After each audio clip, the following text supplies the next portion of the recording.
There's one big advice that is constantly thrown around in the self-help community, but I want to make this video about trading, so I'm going to talk about trading. So we know that trading is very scalable, from compound interest to being able to trade prop firms after you become minimally profitable, and from there on you can scale up just so much. But prop firms also have a counterpart. They have clouded our judgment.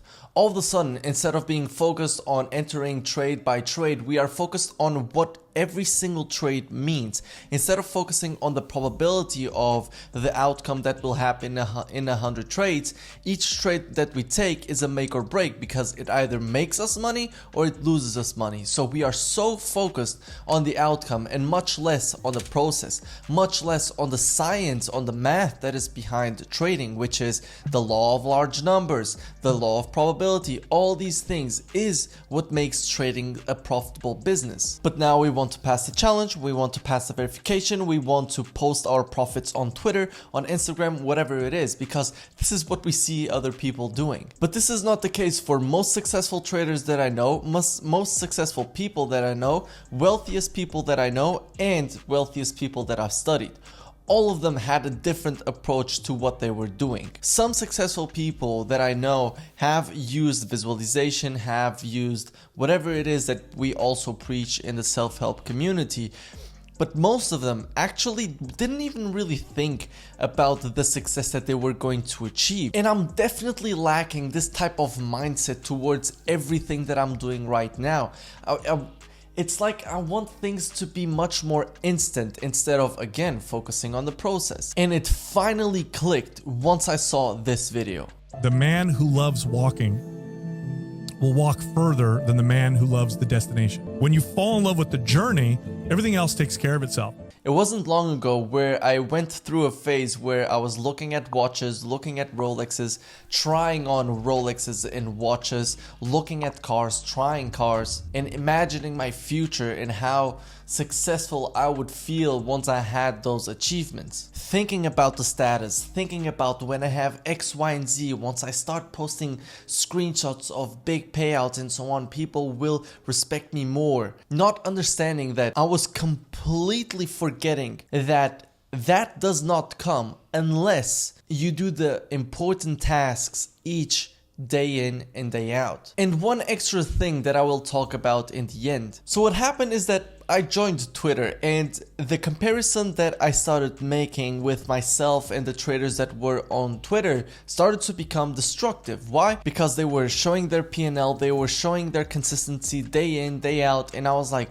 fuck, I'm not there yet. I want to be there. I want to be the one that shows a 20k payout. I want to be the one that shows a 50k payout. And don't get me wrong, because it's not that I got envious of those people, it was that comparing them to my career made me want to start taking leaps instead of taking my career step by step. Instead of focusing on a day-to-day basis, I was like, okay, I want a big payout this day. I want a big payout soon. I want a watch. I want a car. I want, like, those things. I started to want them earlier than, well, I actually could. Because if you're not consistently putting the processes, you are not going to consistently get the profits. You will not get those big payouts because the foundation is completely wrong. You're focusing on the 20% of the iceberg that you see without knowing what is underneath. And this is a mistake that I see with a lot of people, including myself. Like, I'm only writing this video because it was something that happened to myself. I understand that this is a very much ego-driven game, and we want to prove ourselves, we want the acceptance of other people. And because of that, we start comparing to other people that have the success that we want, and things start falling apart because of that. At least for myself, I feel like it's a very big ego game, and I want to give my example because maybe you can relate. I feel like it's my duty to get the payouts. I feel like it's my duty to be profitable, to be consistent. So if I'm ever in drawdown, for example, right now, if I get a losing trade or whatever, I feel like I'm disrespecting all those duties, making my ego more hurt, which is obviously the wrong way to go about it. And this is only like this because of the standards that I've put for myself. And these big standards only came afterwards, only came after starting YouTube, starting whatever accounts and wanting to prove myself to others. Because before, when I was in my first community, I was so immersed in the process of becoming a consistent trader that I didn't really think about the prop firms, the payouts and whatsoever, because I knew it was still far away. And there's a big clue in what I just said. It was maybe in the beginning of this year that I started being more outcome driven, and it was also correlated with the time that I started making more money. So I do believe that there was also a lack of humbleness on my side. And I noticed it a lot with social media, where I, just as 90% of people, am much more keen to share my success than the losses. I'm much more keen on showing a payout instead of a drawdown. And all these things, it's not just me doing them. It's actually basically everyone on social media, because everyone is human, just like me. And so if I have certain emotions, the probability is that I would say 70% of traders on Twitter also have those type of emotions. And I noticed that a lot within social media, where I'm much more prone to share my success and much more fearful to sharing my losses or, well, unsuccess or whatever, because of the fear of being judged. And this is why the comparison game became much more destructive. And if you think about it, what I just said just brings everything full circle, but let me explain. I am much more prone to sharing my success instead of my failures. I, as a trader that is on social media, is much more keen on sharing success than failure. But think about it. A lot of people on Twitter are human, just like me. We do know there's a bot problem, whatever. But basically what this means is that I'm not the only person feeling this. And you notice this. If you now become a little bit more aware, you'll see that there are so many people that share their forecasts when they are perfect, that share their hints when they are perfect, that share their profits when they have them. But how many people really share their losses? How many people put themselves out there and make a prediction and hold themselves accountable to it every single day? Well, not many. How many people are that transparent on social media? Not many. And you understand that people talk when something goes their way, but they don't talk about when things do not go their way. And why does this come full circle? Well, because this is you, an imperfect trader, a not perfect trader. You come onto social media trying to, I don't know, get inspiration from other traders, try to learn some lessons from other traders. So you follow other traders. What you don't understand is that you're not following a trader just like you. You're following a filtered trader, a trader that has a mask on, the mask of success. I'm talking to you through the perspective of a perfect trader, of don't focus on the outcome, focus on the process, forecast every single day, don't take losses personally, whatever.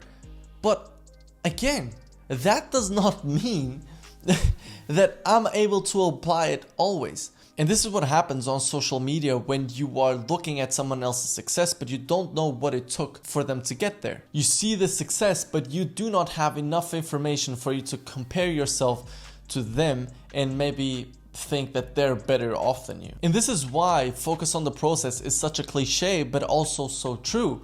Because if you're chasing that next payout, that next Twitter post that you can put because you had a winning trade or a big payout, when you are chasing that next big winning trade just because of you wanting to feed your ego, are you really going to battle through everything that it takes for you to get there?